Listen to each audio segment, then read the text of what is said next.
Hello, everyone, and thank you so much for joining us at the 15th Annual Sound Healing Conference. I'm delighted to be a part of it this year, and you are with me now here in Los Angeles at the Crystal Cadence Sound Healing Studio and Temple of Alchemy. So now I'd like to introduce you to my crystalline friends, this beautiful orchestra that's going to play a meditation for you today. It's an advanced chakra set, so take a listen first as we go up the scale.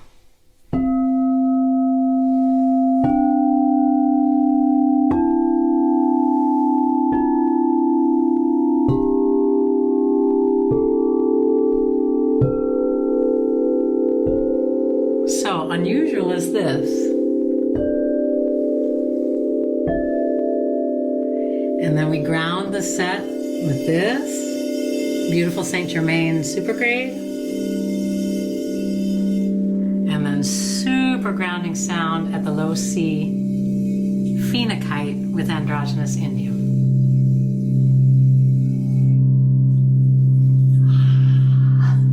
So you will hear in the sound bath experience, you will hear two different beat frequencies. So take a listen.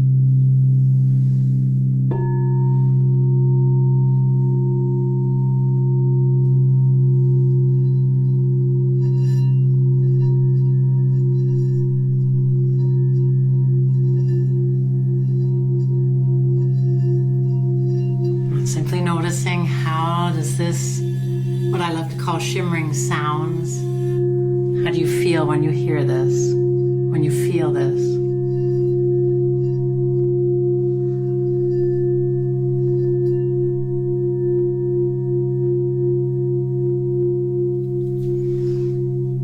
So this is one of them at the F note, the note of the heart, and take a listen to this one.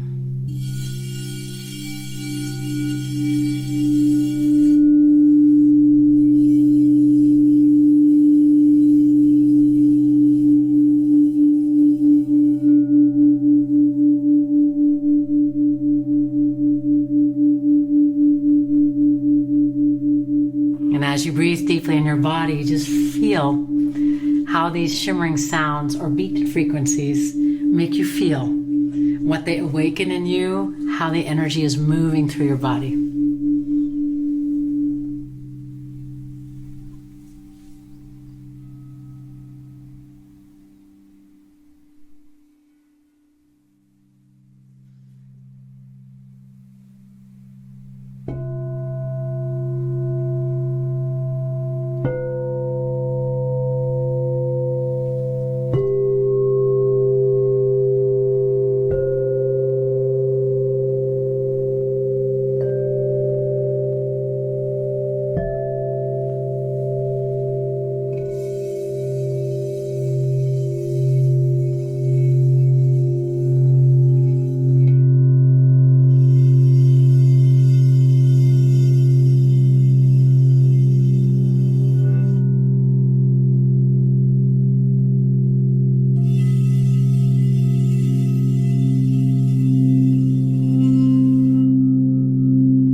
Hi there. Welcome to another presentation of the Globe Sound Healing Conference. Now we have Jeralyn Glass. Hi, Jeralyn.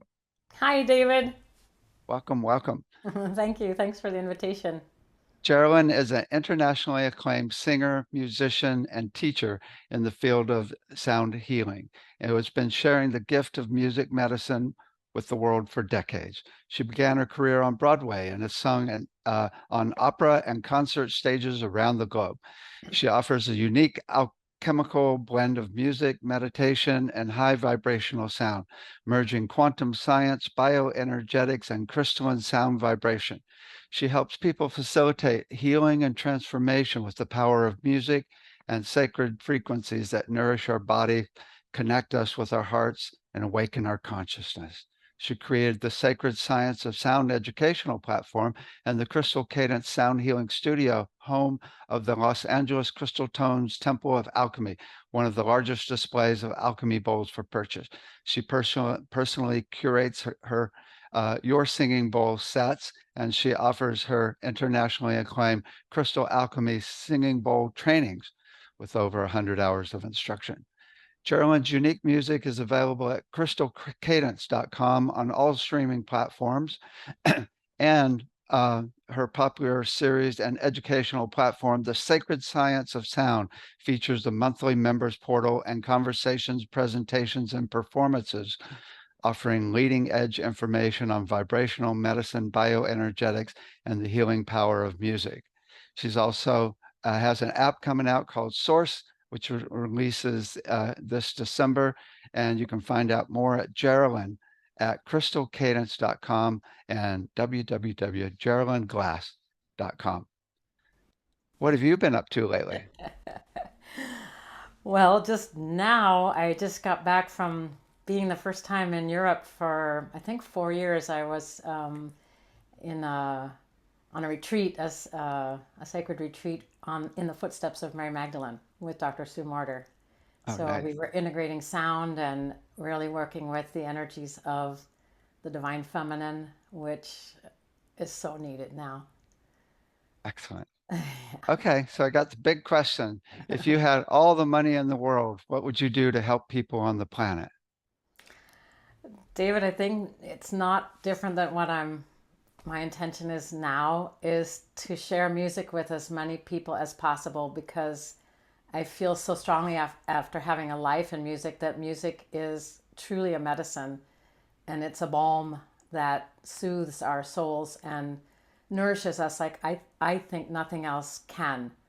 So that's partly the reason for the app that we've been working on for a couple of years is to get those that information and those experiences to as many people as we can. Cool.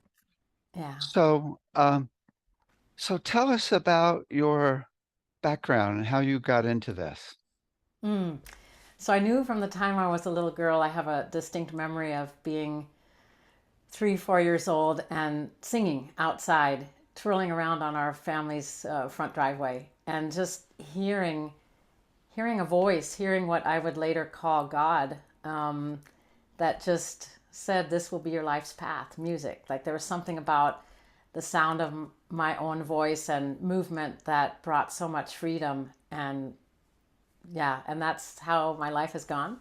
And I began as a young professional on Broadway, and then my musical career moved into classical music. So I spent 20 years living abroad in Europe and learning to speak different languages and singing in different languages. And music's been, it's that thing that really is the language of humanity, touches touches us all. Was there a time when it shifted from just doing classical music to being more spiritual? I think that's a great question, David. I think music always was spiritual for me because I remember as a young person being in My Fair Lady on Broadway and just always having a ritual of prayer and meditation before every performance and really understanding that my human body was a vessel and I would pray and ask God to come through me, to be light, to be love, and to let that be amplified. And same when I moved over to Europe and started doing all kinds of things, Mozart, Puccini, Strauss, Beethoven. It was the same thing. And I think as a classical singer, because you aren't amplified, there's a whole nother feeling in your body of what it means to be an instrument of sound, an instrument of vibration. So I think music has always been something very deeply spiritual for me. Did it change when you started singing with the crystal bowls? Yeah, for sure. So I discovered the crystal bowls 17 years ago, and I fell in love with them. I just felt that they were sounds that I knew really well, but at the same time I had never heard those instruments before. And so I purchased a set of seven, one for each of the chakras in the body, and then I brought them back to Germany where I was living, and I started to share them with my students. I'm a professor of singing. I started to share them with my students, and at that time I had created a children's foundation in Germany, and the idea was that we would create original productions for the young people. They were aged 8 to 22. And then the money we raised from that, which was $35,000 plus a year, went to support a music therapy program that we created. And so the children in Germany got, for €1, they got to have music therapy. And it was helping many, many children who had lost parents or lost a sibling, or there was illness in the family. So I started to use them with those kids too. And what I discovered was when a young person had a blockage in their voice, and I would ask them to take a singing bowl and tone with it or sing with it, the blockage would dissipate. So that was kind of my first experience of, okay, the bowls really, I didn't understand at that point that your voice was in training with the sound of the bowl, and that was helping to move through any sort of blockages. But I watched so many miracles happen with young people, whether it was not being able to use their range fully, and suddenly when they would sing with the crystal bowl, their voice would open up. They would discover perhaps past traumas and be able to release and work through those. A most stunning example was with my son, who, when I brought the bowls home, he was 7, and he was part of the Kids Foundation too. And many of the children entered a music competition in Germany called Jugendmusiziert, which means making music in the youth. And he was in the area of musical theater, and he had a 15-minute program. And 1 week before the semifinals, he made it to the semifinals. He goes, "Mom, my voice," and his voice had started to shift. And I don't know how that was for you when you were young, but I had not at that time worked with any young person going through their voice change. So I spoke with colleagues, professors of singing that were male, and they said, no, you can do it if you do certain things. And so we worked to, keep his jaw really relaxed. We worked a lot in the yawn position, and then we worked with the bowls. And it was amazing how, my son's name is Dylan, and it was amazing how his voice stayed completely open. We had to lower some of his keys as his voice was shifting, but the bowls helped him to stay in his center. And when he went to do his performance, he said, "My name is Dylan, and since 1 week, I'm no longer a soprano." And everybody started laughing. Like, I was blown away that he could have humor at a time in his life he was very, very vulnerable. So it's a whole different thing. It became a whole different thing to entrain your voice with the bowls. Something else began to happen for everyone, for myself and for everyone that I was working with them. Yeah, we've got we got $100,000 grant and created 2,500 exercises for the kids, all based on sound and vibration and geometry, sacred geometry as well. And we had a whole set of alchemies and frosted bowls for the kids, and it was really cool. They really loved them. The main thing, the way I think of it, is a stable, consistent vibration is the definition of peace. Right. And so Beautiful. getting them to a stable, peaceful vibration, and especially the slow fade. I mean, I've got a video where I've got a whole room of 3 to 6-year-olds, and I play an alchemy bowl, and I say, "Raise your hand when the bowl goes to complete silence." And all like 30 of them are just, they don't move.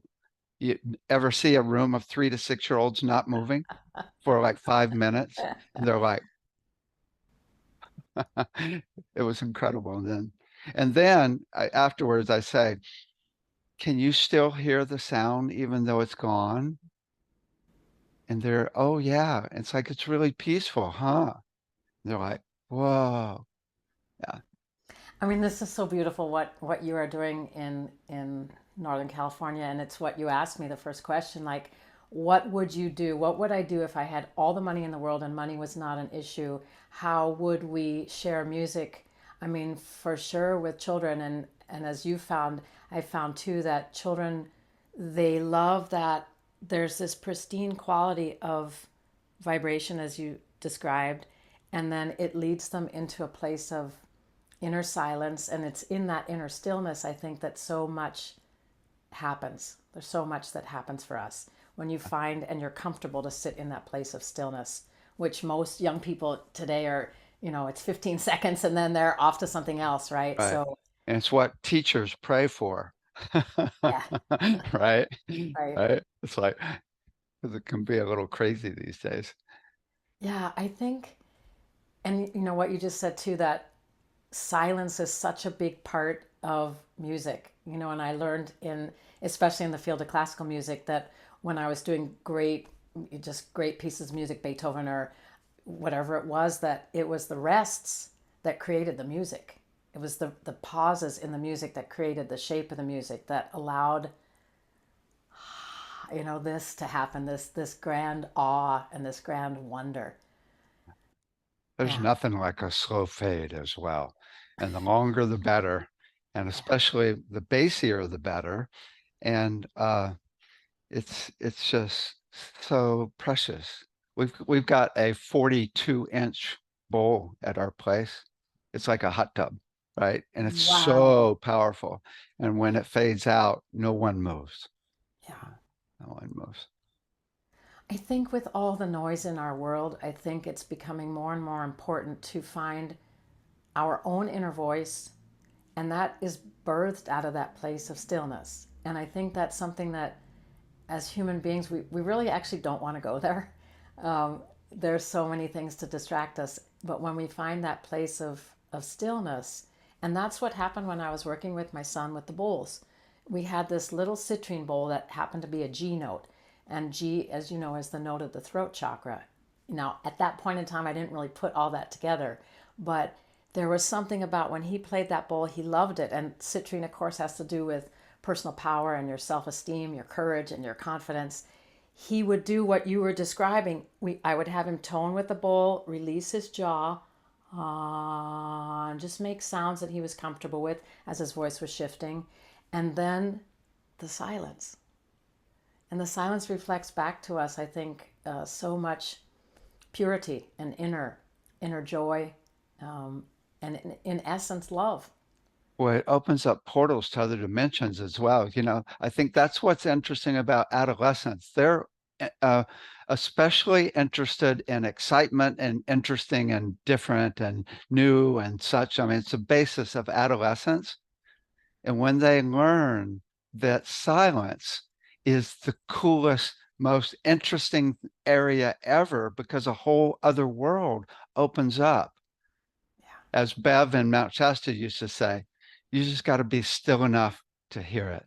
Yes. Ah, that's beautiful. Yeah. Yeah. And you know what you just said? I never had the pleasure to meet Bev. I've heard so much about Mm. her, but I never had the pleasure to meet her. Um, you just have to be still enough to hear it. And that's also, it's finding that way, which I found more and more in my life now when you asked about the spiritual quality of music and the bowls, is we ground. We have to find that place of rootedness and that place of embodiment in order for that to happen, what you're describing. And that's also a thing that I think for many young people, they don't want to be in their bodies. There's so Yeah. many things that are interesting outside of our bodies, right? But until we find that place where we learn how to ground, where we learn how to really breathe in this deep and connected way, we can't experience the highlights that you've described. We can't experience those other dimensions as profoundly as when we understand what it means to ground and embody. Well, we've got a whole room full of alchemy bowls as well that we sell up here. Mhm. So I got an interesting question. So if someone comes in, how do you help them choose which bowl to get? And I know that I've not really explored that with you yet, but I know that you help people to find their particular notes. And No, yeah, that's one thing I do. Definitely, I can share that in a bit. yeah, and I just know as a singer, so like for example, if I'm working with musicians, there are particular keys that they like. There's particular notes that they like to sing around. So that's one particular thing. But I'll take a step backwards and say this whole world for me. This is my son. This is Dylan, and this whole world for me. You're laughing. Happened when he passed away. Oh, he So passed away. yeah, eight Oh my years God, the one you've been talking about the whole time here ago. Yeah, passed away? Oh, how long yeah. ago? It was 8 years ago, and Oh that's what wow. Oh my God. because he had such a strong connection to the bowls, and he was a musician. He was a great singer. Played the guitar, played the piano. That was our language. That was the language we spoke. We would sing together. We would share music together. And after he died, on the night he died, I walked down to the ocean with a dear friend that had known him in Germany from the time he was a little boy, and we both looked up in the sky and saw this massive shooting star that just, and it seemed to fall down in the mountains behind LA. And I heard it, and Peter, my friend, heard it too. And I could hear Dylan's voice saying, Mom, it's like we always talked about, I'm home, I'm with God. Well, And because I used to bring him to bed with the bowls, and he'd say, Mommy, Mommy, play me my sound blanket. So he knew those bowls, and because of what happened with his voice change, he knew them really well. And that's sort of this whole, when I look back on my life and think, okay, I found them 17 years ago. He was a young boy, and how they've then, and he's guided me, David, to do what I'm doing. I mean, I couldn't have imagined this life in a million years. I was a whole different kind of musician, right? And then suddenly it was like, Mom, we're going to do sound healing. And it's like, no, no, I don't think so. I'm grieving you. Like, no. And that's how this path for me all started. And so I know very well that I was in 6 hours of grief therapy a week, 3 times 2 hours, trying to figure out what happened to my boy, what happened to my life. Like death is something we don't understand. You know what I'm saying? Like especially a child. you expect, okay, your parents are going to die, and that, we say in grief therapy that that's your past. You lose your past. And if a partner dies, you lose your present. And if someone gets ill or whatever, that's expected. But a child to go before you, we say you lose your future. And Dylan's made it very clear, Mom, you didn't lose your future. You just have a very different future. But we're connected through sound vibration. And I mean, so much has happened in the 8 years, David. And sometimes I'll say to my mom, like, Mom, really, what happened to this classical musician, this professor that is now playing the crystal bowls and talking to her son on the other side? Like, I must have lost it. And she's like, no, dear, you're helping so many people. And I mean, this world much longer than I do, but it's the fact that when I started to really process my grief outside of the talk therapy, which, it was kind of a band-aid, but and people at that time, 3 doctors said to me, we should put you on antidepressants. And I was like, no, because I knew instinctively that if I went on antidepressants, I would never feel the grief and I'd never be able to really process it. It would just be a temporary solution. So I started playing the bowls. And the first bowl that really, really opened everything was selenite. And selenite being grounded white light, and it was actually a G sharp. So if we talk about, okay, the throat chakra or between the throat and the third eye, and the zeal point, the G sharp could be the zeal point chakra, which is the mail slot to God, however you want to name that, but it's a very important area in the body. I don't know how you feel about that, but that was the note that I used with selenite, and it just opened this whole world. And I started to cry and keen and groan and make sounds that I had never made in the talk therapy. And I could feel his presence. I could feel a misty white presence in the room guiding me how to use the bowl and train with it, as we talked about before, and let myself feel what I thought I can't feel. Grief it's too big. I can't feel it. But the bowl enabled me to do that. And that was something that was so pivotal in my life. I remember after 50 minutes of playing and screaming and just, I got up to wash my face and I looked and there was light in my eyes. And it was the first time I had really seen light in my eyes since he died.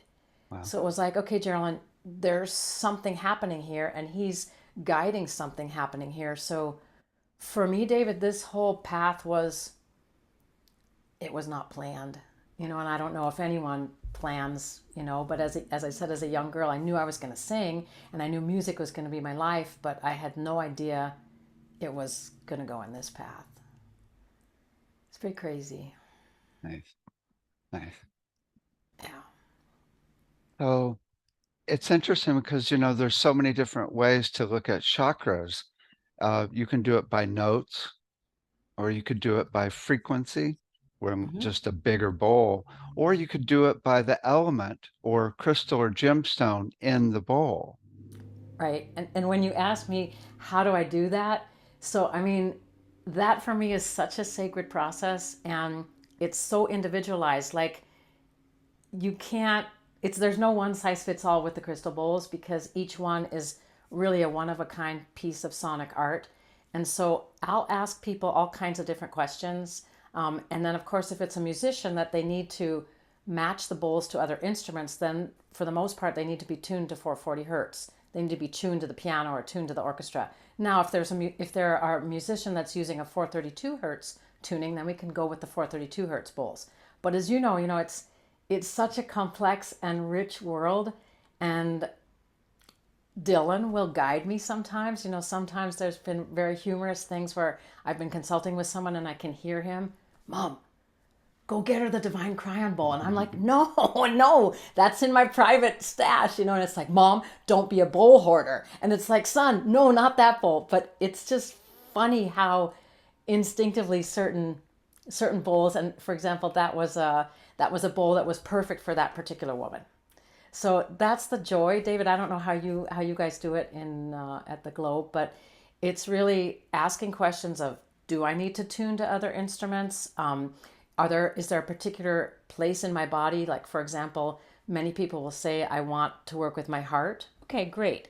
So as that could mean an F note or possibly an F sharp note, but it could also mean a rose quartz bowl or a rhodochrosite bowl. Yeah. What I do is I say, okay, you could do F, or you could do, uh, rose or pink or gold is what I really like. Hmm. But you could just play all the bowls, because I've found that when people play all the bowls, they rarely choose F for the heart. Bingo.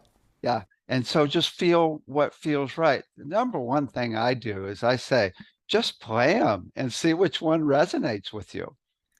Well, I think what else is interesting that I've come to understand is I think with my own grief, I began to learn that it's not that it necessarily sits in the heart where you think it does. So maybe somebody has a certain issue and it actually sits in the root chakra where you would have said, my heart is broken, I need something to help my heart. But we're such a rich and complex instrument, this human being, and that's the same with the bowls. They work on so many different levels, and our mind can't conceive necessarily. The mind doesn't necessarily know what we really need, and I You think know, that's the magic of music. When you sit in a concert hall or you put headphones on and you listen to music you love, it'll take you to sometimes very many surprising places, or suddenly it'll elicit memories or things that you have buried deeply. It's the same with the bowls, and you might say, okay, I want this for my throat chakra because I can't communicate well, but it's not one to one. And I think that's the really interesting thing, how creatively that we can work with sound to really be a medicine for people, you nice. know? Because it's not like a pill where you go, okay, take that pill and it's going to do exactly that. Health and healing and wholeness it's a very, there's so many subtle layers of what makes a person whole. Like what you were describing with the small kids, you know, what brings wholeness for us? What is it? So it's interesting. There are a couple of things we do. I mean, we do find your metabolism note and you can actually get a bowl. I mean, I love my B bowl because that's my metabolism, where I'm at peace and my brainwave rate. And it's also, there's interest. I have to tell you this one thing you'll appreciate. I've got two frosted 18-inch bowls that are both F, and they're 7 hertz apart. So they create a binaural beat, whoa, whoa, whoa, whoa, whoa, whoa, whoa, whoa, whoa, whoa, of 7 hertz, which is a B. And I didn't realize. I knew I always loved those two F bowls, and then I finally measured it and found out that the rhythm is my rhythm between the two F bowls, which is a B rhythm, which is really cool. But the other thing we do that I think you'll find really interesting is we often match it to the key of the person's voice, because everybody sings when they speak. So I can easily, you probably can too, you can probably tell the key that people sing in when they speak, because you're a musician, right? You can tell keys really easily. And so you can, I mean, my key is, and that's what where I sing. And what I've learned is that people go to the home note of the key of their voice when they express love. Like, I really love my kitty. I love my kitty, right? And so that's really cool if you're going to be singing with the bowl, to get it in your key of your voice. So you can really go to your heart note in your voice. Agreed. I just actually I want to show you something, because when you said what you love, so this is a sound that I love. So just take a listen.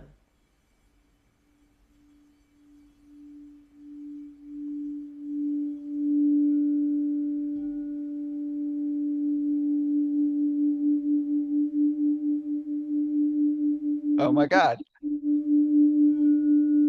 That's what you described, right? I mean, it's different note. Those are D notes. And that's my rhythm. That's a beat. I could sit in that sound all day long. You might be a B also.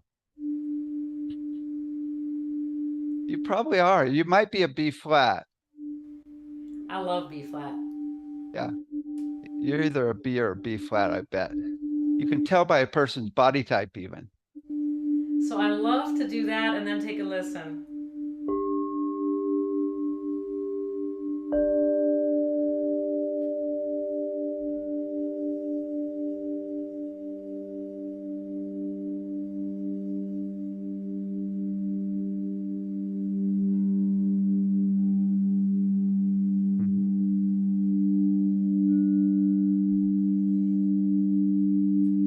You know, there's so many combinations. So those are just two notes. What I just played for you is D and G. That's it. And for me, I could sit in that sound all day.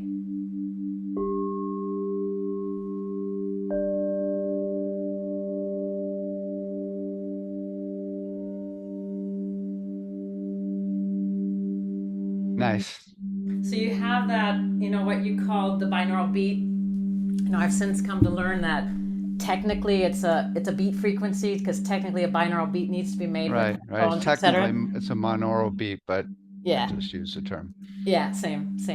But there is something about hearing the one D in this ear. So one D is a 528 tuned D, and the other D is a 432, and then feeling like this, what I love to call the shimmering sound. Yeah. It And that's synchronizes the left and right brain when you put them in the left and right ears. That's what so it does, good. besides the binaural beat, but besides the actual brainwave state it's creating. It's so good. Yeah. Yeah. And I always, So, yeah, go ahead. so you're starting to do some work. You're doing work now medically and doing some research, you said? So Tell me. I'm going to speak in Washington, D.C. in December at a big conference, Music as Medicine, which I'm very excited about. And it's sponsored by Kennedy Center and National Endowment for the Arts, and NIH and the Renee Fleming Foundation. So it's the first time I'll be bringing bowls to such an event. And we also started so when my son passed away, I decided to use the money for his college that I had saved to create some scholarships at the Minerva University that's up by you. And Minerva is one of the most innovative universities in the world, and they started an online platform for their education in 2015, so way before COVID started. And we're working with them creating a music psychology in the brain lab. and very, very excited. It just started this summer. So I'm really interested in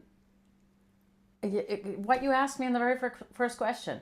How can we bring something that's not a chemical pill to the lives of humanity that can really help them? And I've been working 8 years with cancer patients, hospice patients, and veterans and children.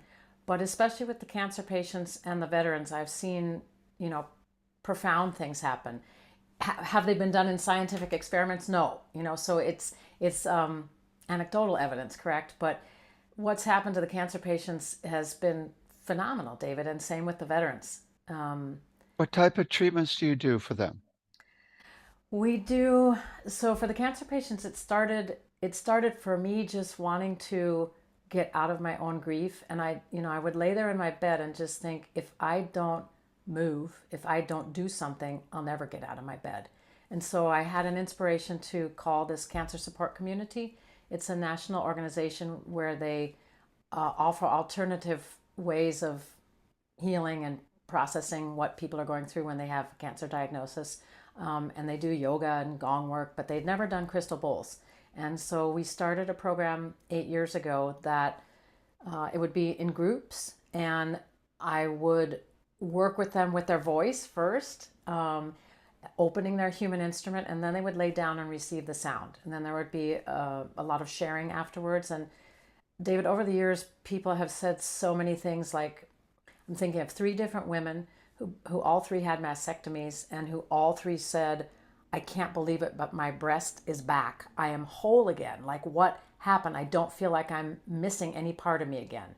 Or a particular patient who, that was pretty wild. She jumped up after the sound bath and said, who was that man in the room? And That's a every, Hathor. every, everybody was silent. And somebody said then, that was Jeralyn. I was doing sounds like ma, just in the low range and making consonants and using my voice with the bowls.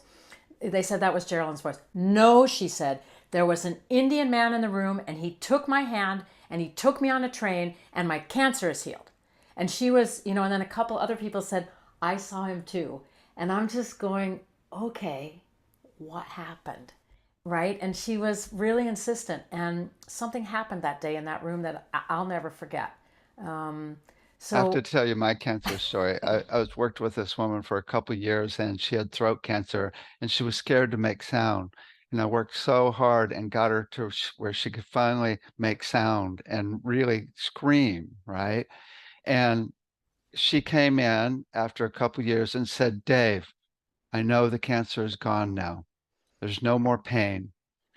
And then it just so happened that she got a blood transfusion that she had already planned that week, and they hadn't stored the blood correctly, and she was gone within a week.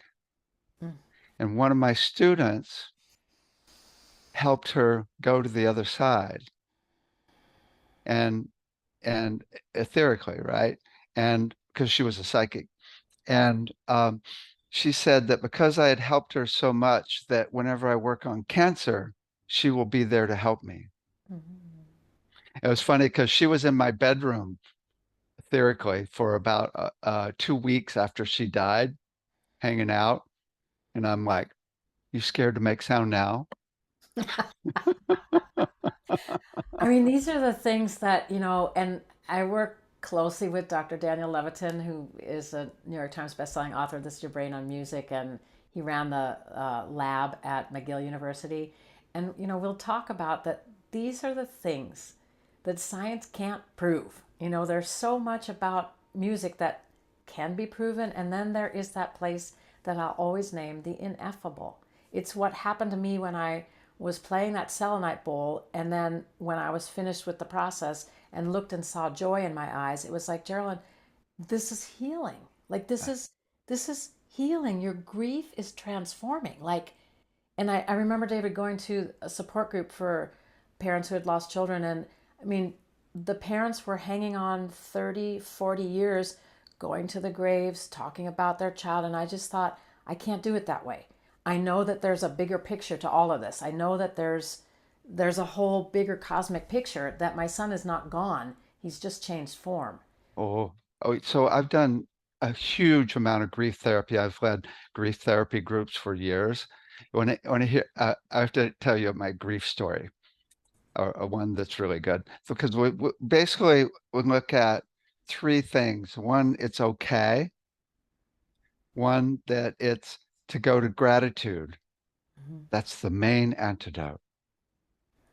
And then the other is to learn, especially to run universal love, which is way stronger than any love on earth, right? But I have to tell you this one story. Oh my God, you'll love this. It's a little involved, but I think you'll just love this because it's perfect for you. So when I was in college, I just started at UC Santa Cruz. Um, I went into a class, and the teacher said, "Okay, everybody pair up and tell something really deep about yourself to that other person." And the woman I got hooked up with said, "I was just at the beach just north of Santa Cruz yesterday with my best friend, and we were swimming out in the ocean, and she got carried into the rocks and was killed." And I'm like, "What the hell are you doing here?" And she goes, "It was really weird. Immediately, it felt like it was okay." And she said the paramedics came. There was a big crowd trying to resuscitate her, but she was gone. So she walked up on the hill, and there was a guy up there who had been playing guitar. And he says, "What's going on down there?" And she said, "My friend just died." And this guy played a song on the guitar that completely made it okay. So I'm like, I don't know what to tell you about myself after that, right? Right. And so I go home that night, and I'm telling my roommates this story. And I had this one roommate named Andrew, who's kind of a light being, really good guitar player. And he goes, "Yeah, I've never played a song like that in my life." It was my roommate that played the song for that woman. That was over 30 years ago. A few years ago, Andrew was in Kauai riding a bicycle and got hit by a car and was killed. And my first thought was, it's okay. And I told that story at his wake. I mean, David, there is a bigger plan. There's a bigger, there's a bird's eye view. There's a bigger view of our lives. And I mean, of course, we all know we come in and we're going to go out, you know. I think that's been a very important thing that music has helped me with to understand there is a bigger picture. And loss like that, what you've just described, doesn't mean that you suffer and weep. It it means there's just a bigger piece of understanding. You know, even Tom Kenyon said, when there's grief, it's opening the heart. He said the when the Fukushima happened, there was a massive heart opening. Alice Bailey said World War II was the best thing that's ever happened on this planet.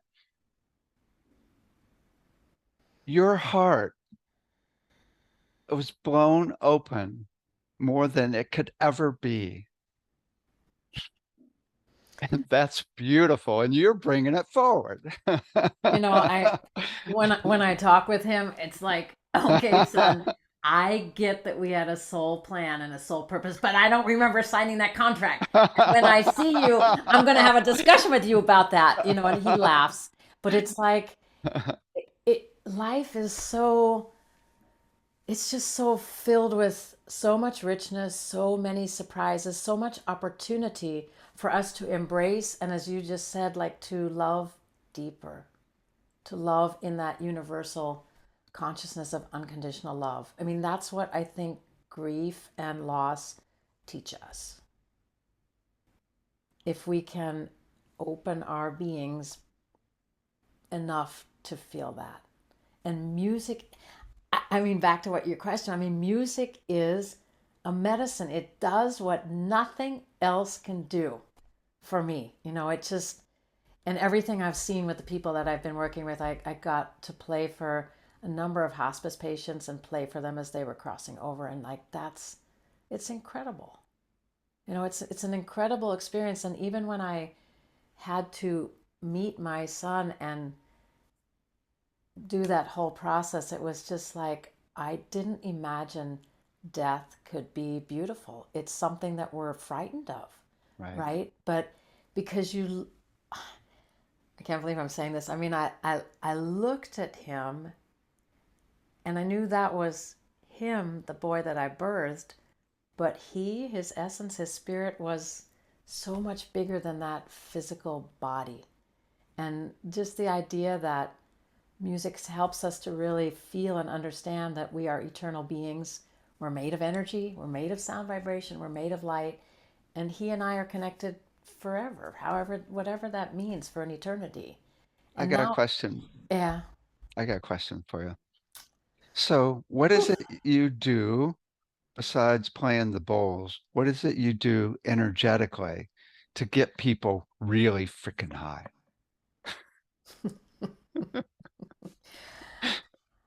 Ah, because there's just been so many experiences of people just going, I'm Yeah, thinking of what this. but what do you do? What do you I mean, because I can tell you what I do. I mean, I call in higher beings. I go straight to source, right? I've got little helpers here and there, and so they go bing bing bing to people in the Right. room, and then they like come through my voice, and there's all types of things that happen, and it's like, and then I just go to a place of just deep love and sweetness.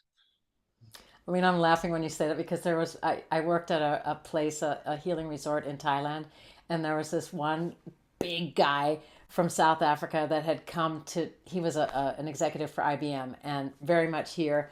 And he was just like, he had to do some healing. He stood up and he goes, "What kind of voodoo did you do?" He said, he goes, "I wasn't sleeping, but my mind was, it was still."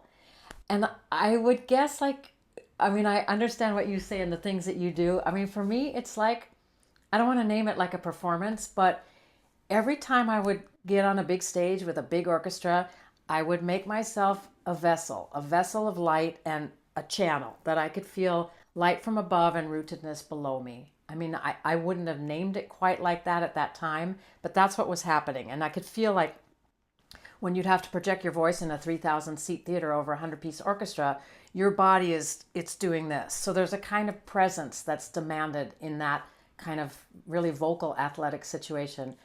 I become present as I possibly can, and connect with pure light and pure love, whatever that means in that moment. As you know, every situation is different. There's going to be different people in the room. They're going to have different energies. So it's that I just make myself a channel of the highest light and love and presence, and then I don't question. Like at that time with the cancer patients, and I was playing the bowl and hunganga munga ha hua. These sounds were coming out, and I was like, oh, okay. My mind was going, that's interesting. But whatever was happening, it activated in that woman who was that man in the room there, took me by the hand and took me on a train, right? So I think it's presence, David. It's presence, the highest level of light and love, the highest intention of wholeness and healing for every human being, whether they're in the room with me or whether they're, you know, thousands and thousands of miles away. I know that what we do in our sessions has an effect on the whole planet. That's vibration. That's the nature. I mean, you know that well. That's the nature of what we're doing. And it's different every single time. I'm thinking of one time that I had a big 12-inch bowl, C note, root chakra, very grounded. And I was playing, it was World Sound Healing Day. And I was playing that bowl, and we were doing generational healing. And we had done the mother side, and the bowl orchestra was playing amazingly. We got to the father side, and the bowl started screeching. It just got this super high overtone, and it was like, and I'm like, Jeralyn, what are you doing? You've been playing, because your mind will kick in sometimes. Are you doing anything wrong? And I was just playing, and it was like, no. And then I got it. That energy that was coming out of the bowl was not something I could have planned, but it was cutting through a density on the father's side and the generational patterns that was profound. And then what people shared with me afterwards, it was like, okay, your job is to show up, be present, open your channel, be in the highest light and love that you can, and then you got to let go.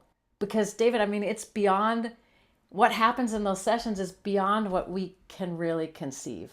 I feel. I don't know But how you feel. yes, oh, no, it's beautiful. That's perfect. So, do you have your favorite bowl of all? Because there's different times, different ones. Yeah, I mean, I Uh-huh. always tease and say, I never met a bowl I didn't like, but some bowls I like better, and it just, it's, do you want to play in the key of B flat? Do you want to play Right, in the right, key of right. C? It's like, do you want to use Saint Germain?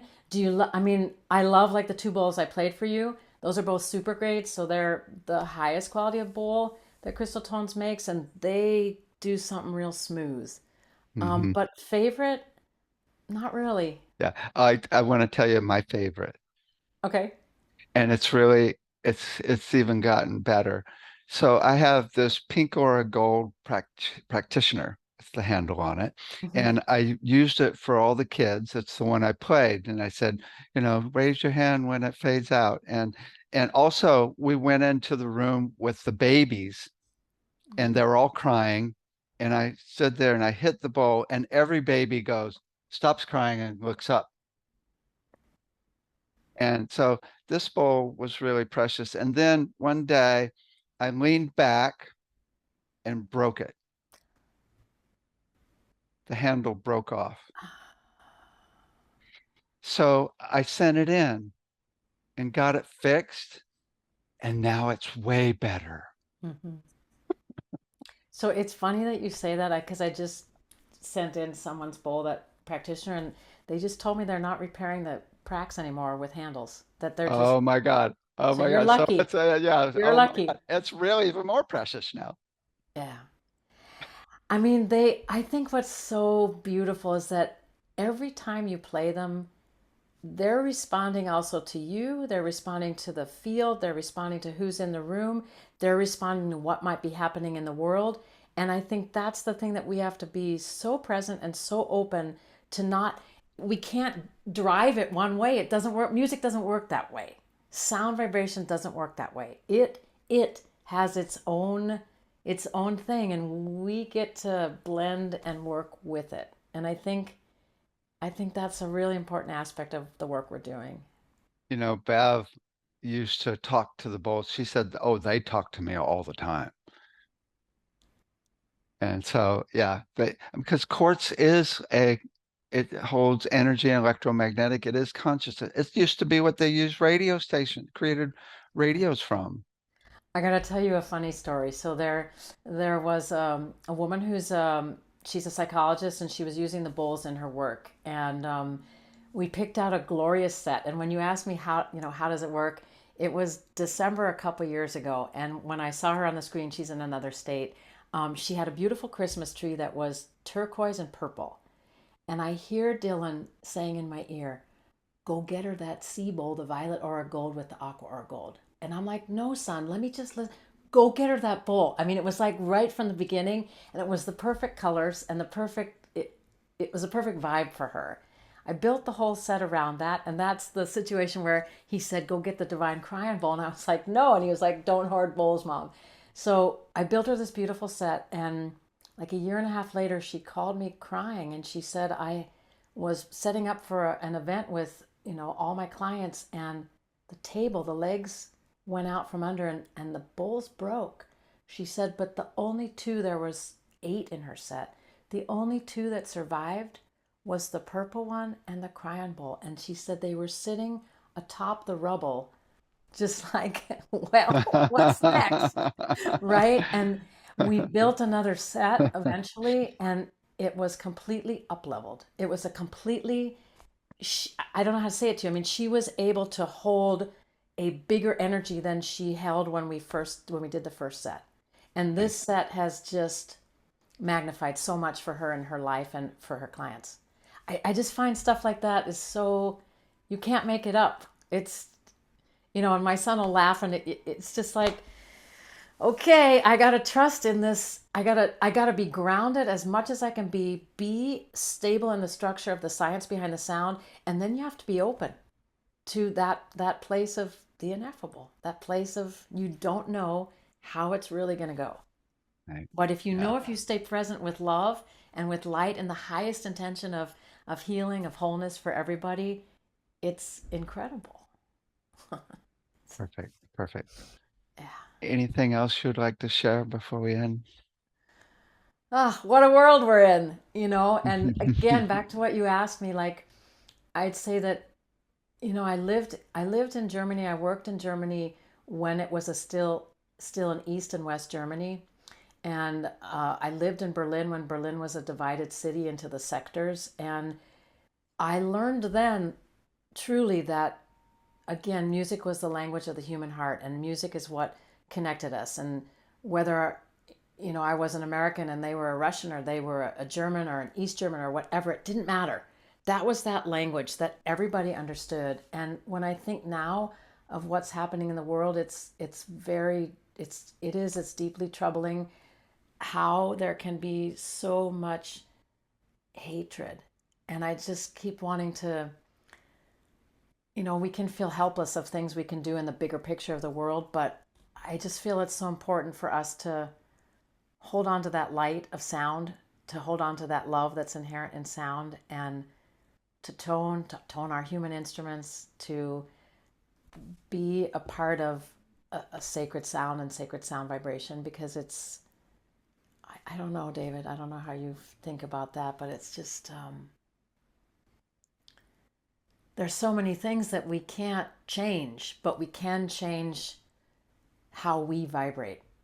We can change how we vibrate. And I've seen that throughout my life, and it's getting more and more and more intense now, I think. So how about this?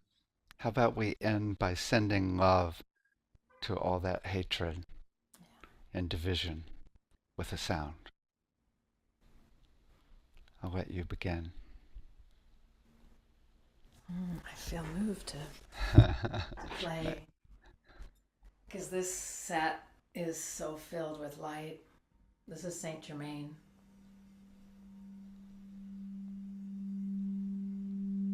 This is phenakite. Phenakite is portals of light.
Finding that vibrational frequency of love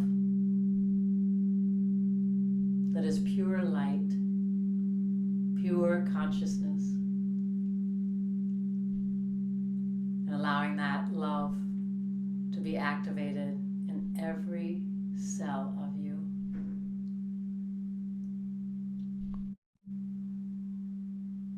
Music, sound vibration is light. It is love.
Thank you.